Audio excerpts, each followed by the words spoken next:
여러분 반갑습니다.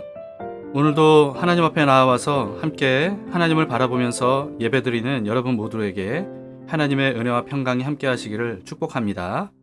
우리의 삶을 기뻐하시고 인도하시는 주님께서 우리의 예배를 기쁘게 받으시고 우리 중에 임하실 줄 믿습니다. 우리를 사랑하셔서 우리를 구원하시고 늘 함께 하시는 주님께 우리의 사랑을 고백하면서 찬송하도록 합시다. 찬송가 315장 내 주 되신 주를 참 사랑하고 함께 부르시겠습니다.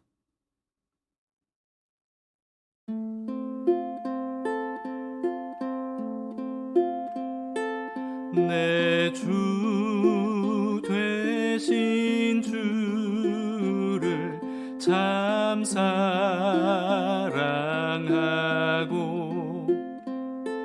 곧 그에게 죄를 다 고합니다. 큰 은혜를 주신 내 예수시니 이전보다 더욱 사랑합니다. 주 날 사랑하사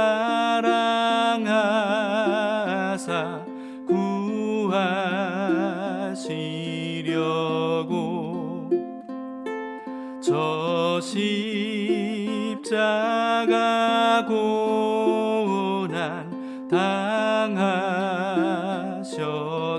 당하셨도다. 그 가시관 쓰신 내 주 배우니 이전보다 더욱 사랑합니다.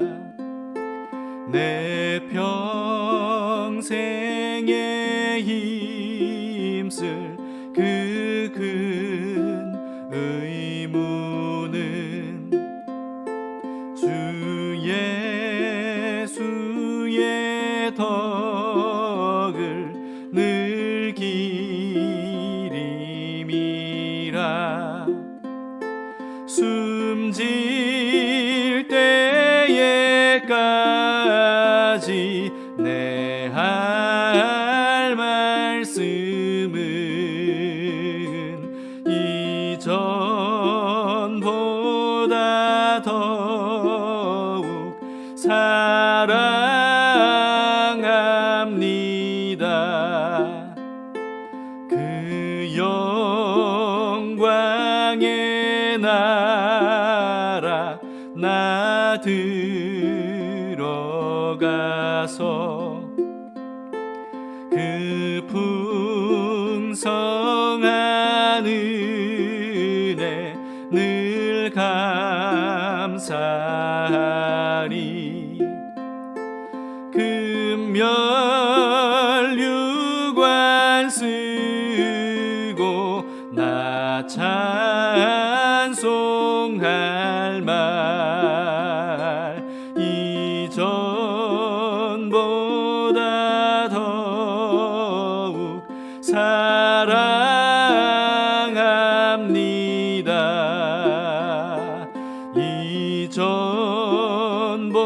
이전보다 더욱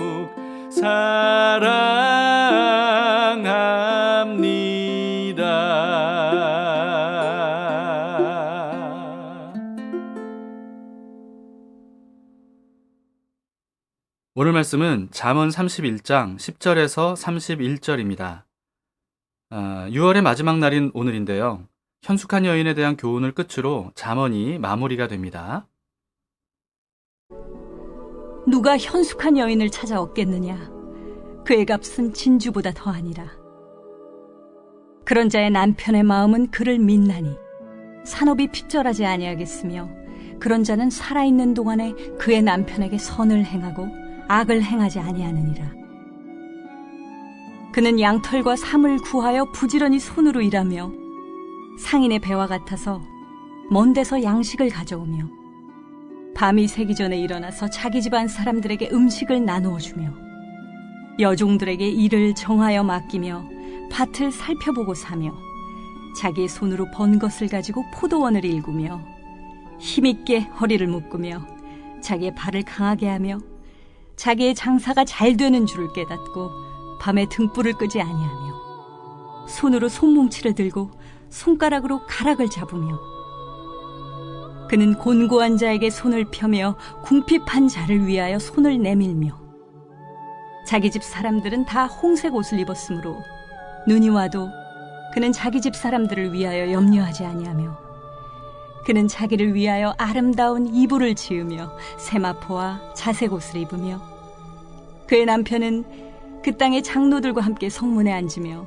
사람들의 인정을 받으며 그는 배로 옷을 지어 팔며 띠를 만들어 상인들에게 맡기며 능력과 존귀로 옷을 삼고 후일을 웃으며 입을 열어 지혜를 베풀며 그의 혀로 인애의 법을 말하며 자기의 집안일을 보살피고 게을리 얻은 양식을 먹지 아니하나니 그의 자식들은 일어나 감사하며 그의 남편은 칭찬하기를 덕행 있는 여자가 많으나 그대는 모든 여자보다 뛰어나다 하느니라. 고운 것도 거짓되고 아름다운 것도 헛되나 오직 여호와를 경외하는 여자는 칭찬을 받을 것이라. 그 손의 열매가 그에게로 돌아갈 것이요 그 행한 일로 말미암아 성문에서 칭찬을 받으리라.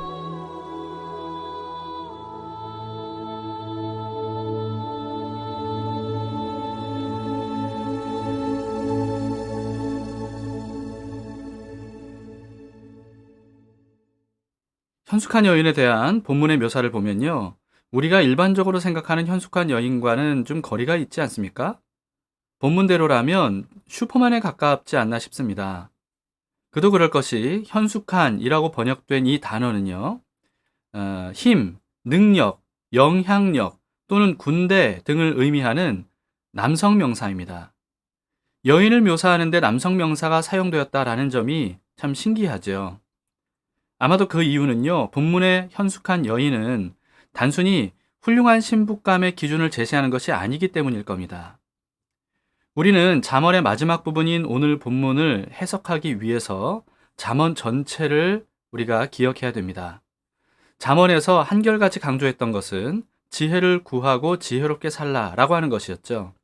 그러면서 지혜를 의인화해서 지혜가 마치 사람들에게 직접 연설하는 모습으로도 묘사를 했었습니다.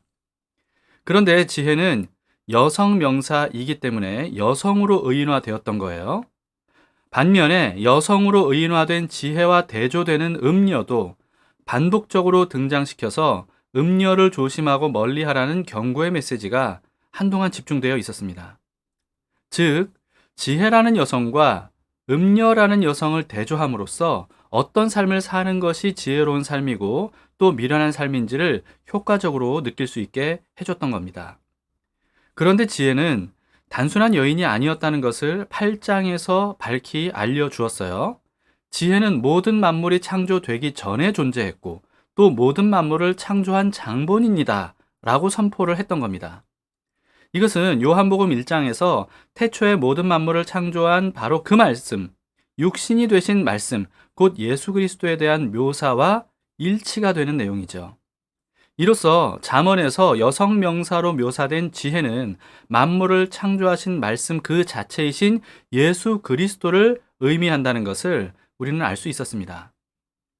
그런데 왜 여성으로 묘사를 한 걸까요? 첫째는 솔로몬 왕이 아들에게 한 교훈이었기 때문일 겁니다. 아들인 남자의 관심은 여자에게 집중돼 있지 않습니까? 그런 아들에게 효과적으로 강렬하게 메시지를 전하기 위해서 여성으로 묘사를 했을 것이라고 봅니다. 그리고 지혜와 음녀를 대조함으로써 남자가 빠지기 쉬운 성적 유혹과 영적인 음행인 우상 숭배를 자행하는 것은 자신의 삶을 파멸로 몰아넣는 미련한 짓이라는 사실을 효과적으로 가르쳐 주기 위함이었을 거예요. 두 번째는요, 하나님께서 아담에게 돕는 배필로 짝지어 주셨던 하와가 선악과 사건으로 인해서 돕는 배필로서 실패했었죠. 그랬더니 하나님께서 그리스도를 완벽한 돕는 배필로 보내주셨음을 알려주시기 위한 것이 아닐까 싶습니다. 실제로 돕는이라고 번역된 에제르라고 하는 단어는요, 남성 명사입니다.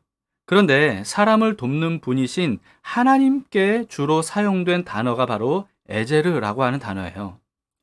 이로 보건대 바울이 고린도전서 15장에서 예수님을 첫사람 아담과 대조시키면서 실패한 아담 대신에 오신 새로운 아담이 바로 예수님이라고 선포했던 것처럼 잠언은 그리스도를 돕는 배필로서 실패한 하와 대신에 오신 새로운 하와라고 선포하신 것으로 보입니다. 우리는 성경에 주로 하나님과 예수님이 남성으로 묘사가 되어 있다 보니까 잠언에서는 창조주 그리스도를 지혜라는 여성으로 묘사한 것이 굉장히 낯설게 느껴지기도 하죠. 하지만 삼위일체 하나님은요, 남성도 여성도 아니면서 남성성과 여성성을 모두 가지신 분입니다. 그렇기 때문에 하나님께서 사람을 남자와 여자로 만드셨고, 또 남자에게는 남성성을 부여해 주시고 부성애를 부여해 주시고, 또 여성에게는 여성성과 모성애를 각각 부여해 주실 수 있었던 거죠. 그렇다고 하나님을 남성이기도 하면서 여성이기도 하다 이렇게 말할 수는 없습니다. 하나님은 사람이 아니시기 때문이에요. 하나님은 사람과는 존재 자체가 완전히 다른 분이죠. 지금까지 설명한 내용이 맞다면 오늘 본문의 현숙한 여인은요, 지혜를 의미함과 동시에 진정한 돕는 배필로 오신 그리스도를 상징한다고 봐야 될 겁니다. 그러므로 아내에게 이런 현숙한 여인이 되라 이렇게 요구하는 말씀으로 오늘 본문을 인용하지 않기를 바랍니다. 이제 본문을 보시겠습니다. 10절을 보시죠. 누가 현숙한 여인을 찾아 얻겠느냐? 그의 값은 진주보다 더하니라. 보물보다 더 귀한 배우자를 구하듯이 지혜를 구하고 또 예수 그리스도를 구하라 라고 하는 뜻이죠. 11절 12절을 보시겠습니다. 그런 자의 남편의 마음은 그를 믿나니 산업이 핍절하지 아니하겠으며 그런 자는 살아있는 동안에 그의 남편에게 선을 행하고 악을 행하지 아니하느니라. 남편이 현숙한 여인을 믿고 현숙한 여인은 집안을 일으켜 세운다는 겁니다. 예수님이 바로 그렇다는 거죠. 현숙한 여인이 얼마나 열심히 일하는지를 보세요.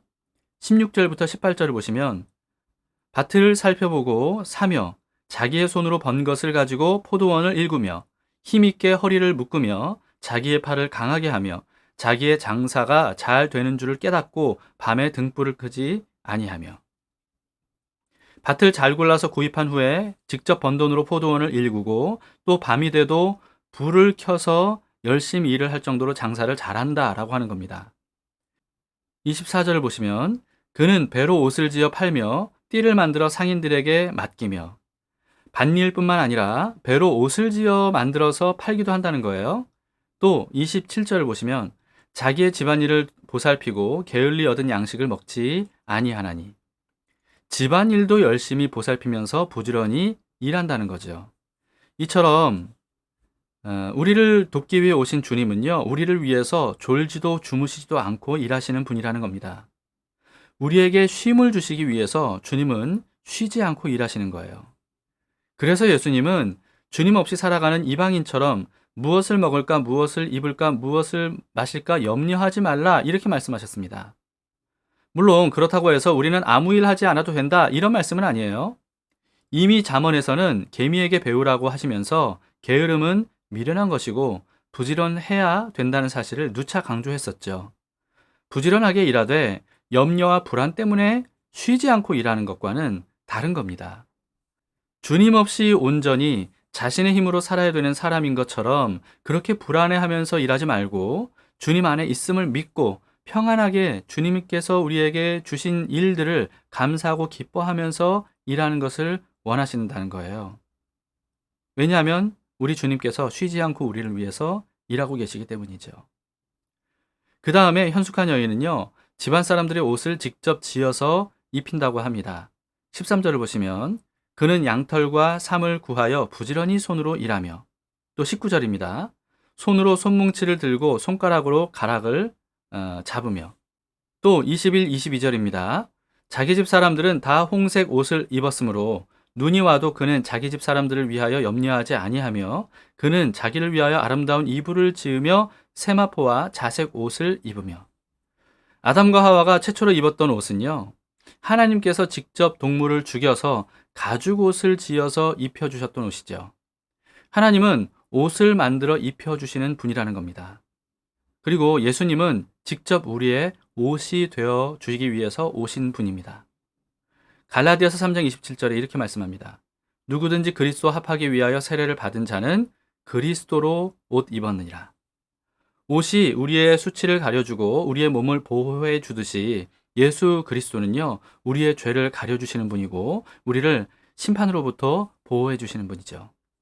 그러므로 하나님께서 예수님을 통해서 만들어주신 어린 양의 옷을 우리 모두가 다 입어야 됩니다. 누구든지 그 옷을 입는 사람마다 구원을 얻어요.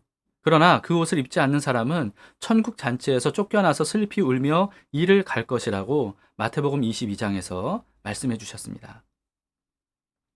그 다음에는 현숙한 여인은 음식을 준비해서 가족들에게 나누어 준다고 합니다. 14, 15절입니다. 상인의 배와 같아서 먼 데서 양식을 가져오며 밤이 새기 전에 일어나서 자기 집 안 사람들에게 음식을 나누어 주며 여종들에게 일을 정하여 맡기며. 이른 새벽에 일어나서 밥상을 차려주는 것. 이것은 마치 하나님께서 광야에 있는 이스라엘 백성들에게 매일 새벽에 만나를 내려주셔서 40년간 신실하게 먹여주신 일을 연상시킵니다. 예수님은 광야에서 먹은 만나는 자신의 살과 피를 상징한다고 하시면서 자신의 살과 피를 먹고 마시는 사람만이 영생을 얻을 수 있다, 이렇게 말씀하셨죠. 그리고는 유월절 최후의 만찬 때는 빵을 찢어서 제자들에게 나눠주시면서 자신의 몸이라고 말씀해 주셨고요. 그리고 포도주를 나눠주시면서 자신의 피라고 하셨습니다. 이와 같이 우리가 마치 음식을 먹고 마시듯이 우리의 살과 피가 되시도록 예수 그리스도를 우리 안에 가득가득 채워야 되는 거죠. 우리가 평생 살아가려면 반드시 음식을 먹고 마셔야 되듯이요. 우리가 영원히 살려면, 영원한 삶을 살려면 예수 그리스도를 먹고 마셔야 되는 겁니다. 그래서 우리의 모든 것이 예수 그리스도의 것으로 대체되도록 해야 되는 거예요. 이게 바로 영생을 사는 법이라는 거죠. 그 다음에 현숙한 여인은 구제에도 힘쓴다고 합니다. 20절에 그는 공고한 자에게 손을 펴며 궁핍한 자를 위하여 손을 내밀며. 예수님은 가난하고 병들고 약한 사람들을 불쌍히 여기시면서 손을 내밀어 도와주시는 분이죠. 그리고 궁극적으로 영원한 풍요로움을 약속해 주셨습니다. 이와 같은 현숙한 여인을 돕는 배필로 얻은 남편은요, 사람들에게 인정을 받는다고 해요. 23절에 보세요. 그의 남편은 그 땅의 장로들과 함께 성문에 앉으며 사람들의 인정을 받으며. 남편이 사람들에게 인정받는 이유는 자기가 잘나서가 아니라 현숙한 여인이 돕는 배필로서 완벽하게 삶을 채워주었기 때문이라는 겁니다. 이처럼 예수 그리스도와 함께하는 사람은 사람들에게 높임을 받는다는 겁니다. 그리고 마지막에는 현숙한 여인이 모든 사람들에게 칭송을 얻는다고 합니다. 28절에서 마지막 31절까지 보세요. 그의 자식들은 일어나 감사하며 그의 남편은 칭찬하기를 덕행 있는 여자가 많으나 그대는 모든 여자보다 뛰어나다 하느니라. 고운 것도 거짓되고 아름다운 것도 헛되나 오직 여호와를 경외하는 여자는 칭찬을 받을 것이라. 그 손의 열매가 그에게로 돌아갈 것이요 그 행한 일로 말미암아 성문에서 칭찬을 받느니라. 예수님은 우리가 예수님을 위해서 한 일 때문이 아니라 예수님께서 우리를 위해서 하신 일로 인해서 하늘과 땅의 모든 만물에게 칭송과 찬양을 받으실 겁니다. 우리도 우리를 돕는 완벽한 배필로 오신 예수님을 찬양하는 것, 그것은 마땅하지 않겠습니까? 여러분, 그러므로 누가 이런 현숙한 여인을 찾아왔겠습니까? 예수님을 값진 진주보다 더 귀하게 여기고 예수님을 간절히 구하며 찾는 사람 아니겠습니까? 돈보다, 명예보다, 권력보다, 어떤 세상의 즐거움이나 안전함보다 더 예수님을 귀하게 여기고 찾고 구하는 지혜로운 사람이 되도록 합시다. 그리고 여호와를 경외하는 마음으로 예수님을 닮아가는 삶을 살아가도록 합시다. 우리 주님을 간절히 바라고 구하는 마음으로요, 목마른 사슴, 우리 함께 부르면서 찬양하시겠습니다.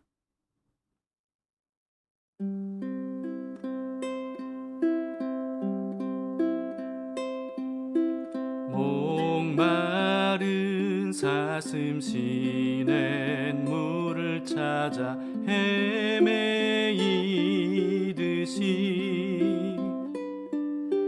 내 영혼 주를 찾기에 갈급하나이다.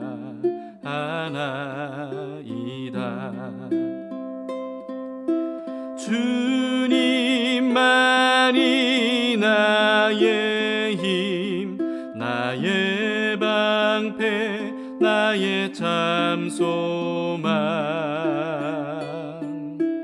나의 몸 정성 다 바쳐서 주님 경배합니다.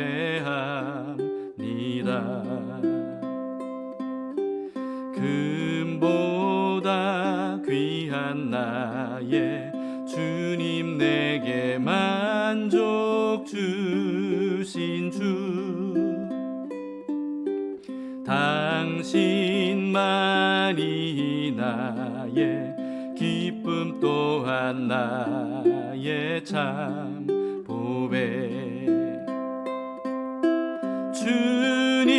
주님만이 나의 힘, 나의 방패, 나의 참 소망.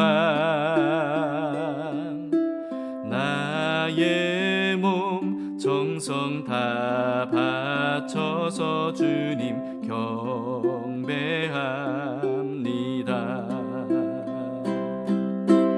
주님만이 나의 힘, 나의 방패, 나의 참 소망. 나의 몸 정성 다 바쳐서 주님 경배합니다.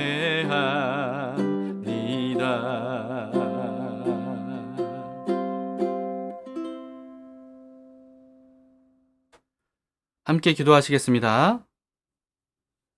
좋으신 주님, 오늘도 우리는 주님을 바라보며 주님을 의지합니다.